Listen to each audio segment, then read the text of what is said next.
John L. Morrison International Airport was on the brink of a historic turning point.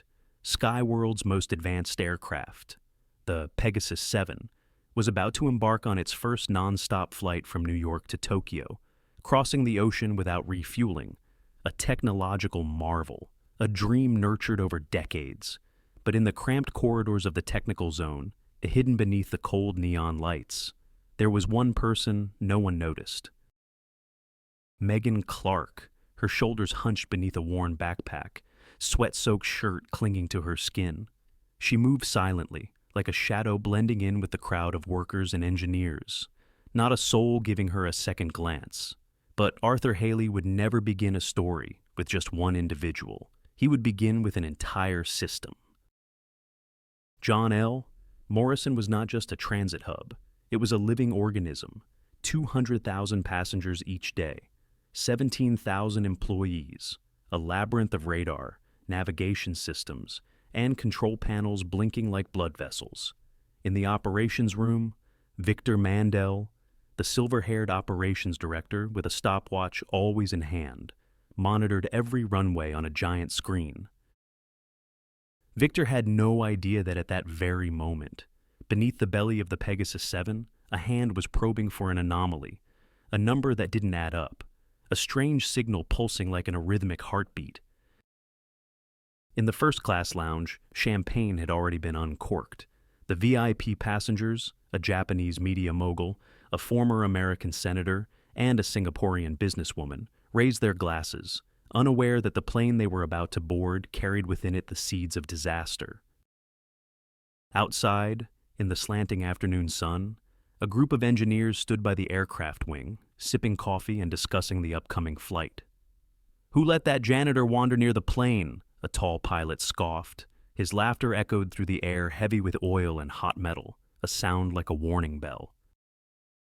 Megan Clark lay flat beneath the aircraft, her head tilted up slightly, eyes locked on the voltmeter screen. Each flicker of a number was like the murmur of machinery, and she listened as a conductor listens to a symphony of jet engines. She was no stranger here. 10 years ago, in NASA's control room, she had saved a shuttle from a software failure moments before launch. Back then, she wore a white lab coat, revered and respected. Today, she wore an old shirt, a nobody in a crowd that didn't even see her. Arthur Haley would never let Megan remain a mere silhouette. He would weave the stories of those around her, Bradford the engineer, the gatekeeper who thought he had seen every problem, and the passengers laughing in the lounge, oblivious that their lives rested in the calloused hands of a woman they dismissed. In the control center, the warning light blinked for only 1 second, then went dark. 1 second, to Victor Mandel. It was nothing more than a harmless glitch, but to Megan, that second was everything. She knew what lay hidden behind that signal, a sophisticated piece of code, like a knife in the dark. She left the aircraft, blending into the crowd, her eyes glancing at the electronic board flashing. Boarding, Flight 001 to Tokyo. Beneath her hand, a thin laptop with old scratches was her only weapon. While the passengers raised their glasses, the captain signed the flight manifest. Megan crouched by a technical junction box near the boarding gate. An engineer gave her a skeptical look and asked, "What are you doing?" Megan did not answer. She tightened the screws, her fingers feeling each wire, knowing that a single faulty thread could become a grave for hundreds of people. Arthur Haley would show readers the intricate details of operation, how an electric signal from a junction box coursed into the aircraft's brain, how pilots only read what was on their screens, and how a single person, invisible to everyone, could hear the irregular breathing of the machine. As the aircraft began to taxi down the runway, Megan moved through the technical corridor. Each step she took was a race against fate. She knew that, in just a few minutes, the Pegasus 7 would be out of reach, hurtling straight into a deadly trajectory. She headed to the technical room, where Victor Mandel was preparing dinner with high-ranking officials. No one understood the look in her eyes. They only saw her as an annoyance. But Megan was not seeking recognition. She plugged in the cable, typing the final commands. Lines of numbers scrolled across the screen, numbers of life and death. Just as the aircraft touched the sky, A shrill alarm sounded. Victor Mandel froze, his glass of wine shattering on the floor. The screen in front of him flooded with red warnings, the very thing that, an hour earlier, only Megan had seen. In the cockpit, the captain heard the emergency signal from the control center. His face turned pale, and in that moment, all the jokes, all the dismissive looks, vanished. All that remained was a nightmare they had almost never woken from. Arthur Haley would not end with a grand ceremony of honor. He would end with an empty corridor where Megan Clark walked, her old backpack swaying quietly on her shoulder. Outside the window, the Pegasus 7 returned to the ground, its engine sighing like an exhausted creature that had just escaped the abyss. On a bronze plaque near the security gate, a new line was engraved deep: "Listen to everything, because you don't know who will save you." And in the airport's clamor, someone looked up, suddenly remembering that not all heroes wear shiny badges. The operations center of John L. Morrison Airport, usually as quiet as a cathedral, now reeled beneath the flood of urgent messages. On the large wall, the radar screen showed the Pegasus 7's flight path, a green streak turning back in an unusual arc. Victor Mandel stood in the middle of the room, gripping his radio tightly. His eyes, which had never shown fear through hundreds of delayed flights, were now filled with bewilderment. He ordered the engineers, "Verify immediately, we have an emergency." A young engineer, sweat beading on his forehead, stammered, "We don't know exactly where it's coming from. It seems like a piece of code, not part of the official system." Victor cursed under his breath. Across the room, Megan Clark sat in a shadowed corner, her laptop glowing. She didn't push into the meeting, only typed line after line of commands like a quiet warrior, detached from the chaos. In the sky, the Pegasus 7 flew at an altitude of over 30,000 feet. In the first-class cabin, passengers still clutched half-empty glasses of champagne. A Singaporean businesswoman gripped her phone, sending messages non-stop to her partners. Beside her, the American senator tried to maintain a calm demeanor, but his eyes kept drifting to the window, where there was nothing but endless clouds. Elaine, the chief flight attendant, walked through the cabin, her high heels tapping a steady beat. But inside, she felt no calm. A message had just come from the co-pilot. "We may have to turn back." She knew what that meant, not just a delay, but a dreadful stain on the airline's reputation. Elaine scanned the rows of seats, seeing a media mogul live-streaming the flight to millions. She forced a polite smile, but inside her heart was nothing but vague fear. Meanwhile, Megan had found the monster, a string of commands embedded within the backup navigation module. The code wasn't the work of an amateur. It was perfectly disguised as a system patch, set to activate only when the aircraft reached cruising speed. She had no time to hesitate. Each flicker of the cursor on the screen was a heartbeat of her own. Sweat drenched her back. Megan's hands stayed steady. The experience from years of rescuing shuttle crews had shaped her into someone who would not accept failure. In the operations room, Victor listened to the report from the control team.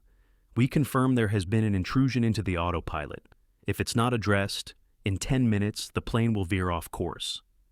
Victor turned around and met Megan's eyes. She was standing against the wall, laptop in hand. He hesitated for a second. All the jokes about the cleaning lady vanished. He stepped forward and whispered, "Can you stop it?" Megan simply nodded. In that moment, Victor Mandel, who had always believed that safety lay solely in the hands of those in white uniforms, suddenly realized it was people like her who made the real difference.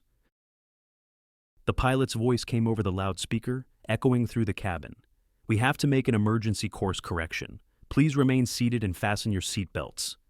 A wave of anxiety rippled through the first-class cabin. The aircraft was no longer a symbol of the future, but a sealed box filled with uncertainty. Below, dozens of eyes in the operations room, and government officials watched every announcement from the cockpit. Megan, still hunched over her laptop, ignored every look. Her commands cut through the malicious code choking the Pegasus 7's control system like blows from a blade. When at last the shrill alarms on the control panel disappeared, the operations room fell into absolute silence. No one clapped, no one cheered, only heavy breaths and dazed stares. Everyone knew they had narrowly escaped disaster. In the sky, the captain's grip on the controls was tight. Sweat drenched his face, his voice hoarse as he called down to the ground. "We have regained control. Request confirmation for an emergency landing." In a corner of the room, Megan let out a small sigh of relief. She knew the battle wasn't over, but at least she had wrested the power of life and death from the hands of those who hid in the shadows. In the hours that followed, the airport turned into a maze of investigations. Technicians, aviation inspectors, reporters, all swarmed the Pegasus 7. The VIP passengers, their faces pale, saw their historic flight reduced to a terrifying memory. Megan stood quietly to the side, with no one asking her to speak, no one offering an award. But Arthur Haley never wrote stories of medals. He wrote about the recognition that comes in a glance, in a slow nod, when arrogance falls away. Finally, an official from the Aviation Bureau stepped forward, his voice solemn. "We confirm Megan Clark is a senior aviation security expert, collaborating with the Department of Defense and NASA. Today, she saved hundreds of lives." At that moment, the entire airport fell silent. The pilots who had laughed at the sight of her crawling under the plane now stood still, their heads bowed. Megan said nothing, needed to say nothing. In her eyes, every sneer, every dismissive gesture was now just the past, a past she would not carry with her. When news of Megan's heroic action spread, Skyworld Airlines executives quickly convened an emergency meeting. In the brightly lit room, the CEO of the airline, Richard Kessler, pulled his hands away from the keyboard. "I don't care who let that error slip. I want to know, how did a technician dismissed as a janitor save our plane?" The senior directors, always proud of their top-tier engineers, suddenly looked uneasy. They stammered, "We didn't pay attention to her. She wasn't on the official personnel list. We thought she was just a temporary worker." In the luxurious glass conference room, the CEO's gaze was icy. He understood that, more than a technical oversight. They were confronting a crack in their operations, a culture of disdain, a deadly arrogance.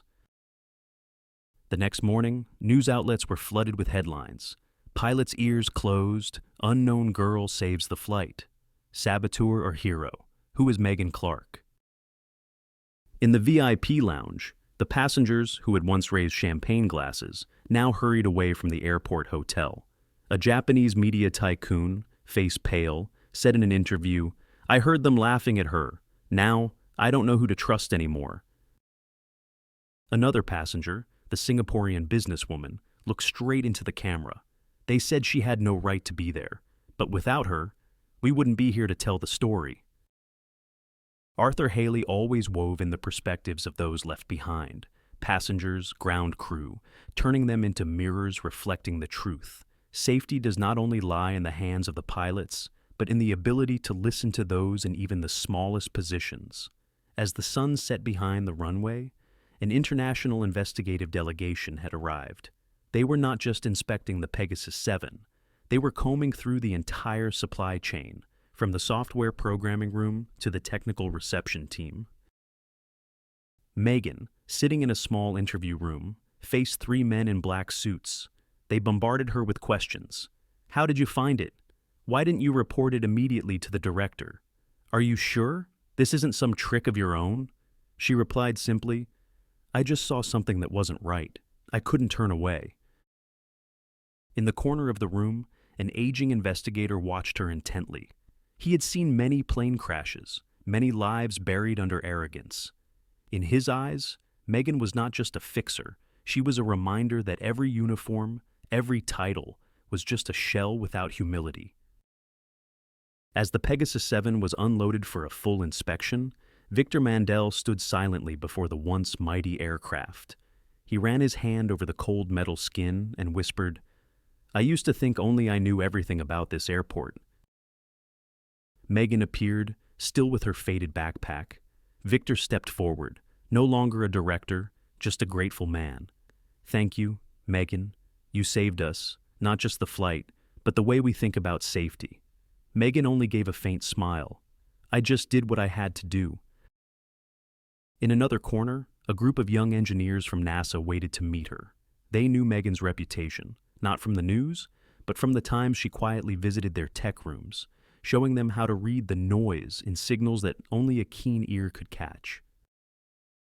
Arthur Haley always ended his stories with a seed of hope.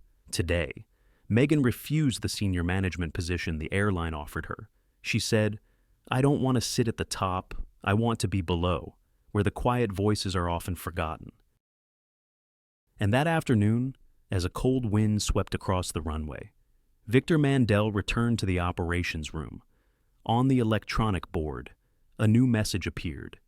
Listen to every voice, because it may save the entire sky. John L. Morrison Airport became a maze of reporters and camera lenses. Every newspaper, every news channel competed with headlines. How the unknown woman saved the Pegasus 7. Prestigious airline, deadly gap. In the press conference room, CEO Richard Kessler stood under harsh lights. His voice was low but trembling. "We promise never to let anyone be dismissed again. From engineers to cleaning staff, everyone is a vital link in safety." However, the reporters' questions didn't just probe the system, they also focused on Megan Clark. Why wasn't she listed as a technician? Was the airline hiding her? And who inserted that malicious code? Kessler could only answer with one line: "She was the one who saved us." In a small hallway away from the press hall, Megan sat with her back against the wall, laptop still balanced on her knees. She was analyzing for the final time the data files retrieved from the Pegasus 7. Her gaze was focused, revealing no hint of emotion. A young engineer, Peter, who had once doubted her, quietly sat down beside her. "I saw them laughing at you. I'm sorry." Megan looked up, smiling. "They weren't laughing at me. They were laughing at the humility they didn't have." Peter fell silent. In his heart rose a sense of respect, something he had once reserved only for pilots and directors. He realized she didn't need a shiny uniform, only the truth in every line of data. Inside the Technical Investigation Center, a team of National Aviation Bureau experts was hunting down the source of the malicious code. The glowing screens lit up the tense faces in the sealed room. An old investigator, named Harris, whispered to his colleague, "This isn't the work of some amateur hacker. It's sophisticated, even seems to have help from the inside." Harris knew that such a vulnerability couldn't exist without an insider's help, maybe a former programmer, or a director who had been bought off. Arthur Haley would never miss the chance to explore the conflict between profit and ethics. He would expose the corruption of a system meant to protect people. When night fell, the airport returned to an unusual silence. On the runway, the Pegasus 7 lay under amber lights, a wound that had just closed. Everything seemed to be waiting for something, a confession, a promise. In the waiting room, Victor Mandel sought out Megan. His voice was low and tired. "Tomorrow, they will declare you a hero. But to me, you've done something even greater. You taught us to listen." Megan just gave a small smile. "We're all just parts of a system. If any part is scorned, the whole system collapses." They stood in silence, looking through the large window at another plane taking off. In the dim light, Megan knew her quiet presence would no longer be dismissed, and somewhere, a new generation would grow up, learning to respect even those in the oldest uniforms, because they might be the hero in a moment of danger. A week later, night still descended on John L. Morrison International Airport, but tonight there were no more crowds, no more flashbulbs or questions. Outside on the runway, the Pegasus 7 had been moved to the technical hangar for a final inspection. The steel bird that had nearly become a tragedy now lay silent like a witness. In a small meeting room, Victor Mandel sat across from Megan Clark. Between them was the final report, dense with technical jargon, but also filled with Megan's handwritten notes. the tiny details that no radar could ever detect. "Will you stay?" Victor asked, his voice carrying a quiet hope. Megan just smiled and shook her head. "My work here is done. I don't stay longer than I'm needed." Victor lowered his head, the yellow light highlighting the deep lines on his forehead. He knew there were people who only appeared when the system was in crisis, and then quietly left, never seeking glory. The next morning, in the airport's grand hall, a new notice was posted, not to advertise a new flight route, but as a reminder, every voice matters. Listen, because safety has no place for arrogance. The flight attendants who once laughed at Megan now spoke to passengers with genuine respect. The ground engineers looked at each other, sharing the knowledge they once kept hidden, and the passengers, every time they saw a technician bent over to check a cable, would think of Megan, the one who reminded them that it was these quiet people who kept the sky at peace. Megan left the airport on an early morning. She did not attend the grand ceremony the airline organized in her honor. There was no microphone, no camera, just her and her faded backpack, as on the first day she stepped onto the blazing tarmac, crawling under the Pegasus 7 to inspect the silent wires. She chose to continue her quiet work, advising young engineers, sharing with small, unknown aviation schools, teaching the skill of detecting irregular heartbeats that automated systems would never find. In a small classroom, a student looked up and asked, "Were you ever afraid, discovering danger all alone when no one else believed you?" Megan answered softly, "Of course I was. But the biggest fear was not doing anything when I knew it could save lives." More than saving a single flight, Megan's story carved a deep mark in the aviation industry. New training courses emerged, focusing not just on technical skills, but on a culture of listening. The most sophisticated circuits could be upgraded, but nothing could replace the sharpness and humility of human beings.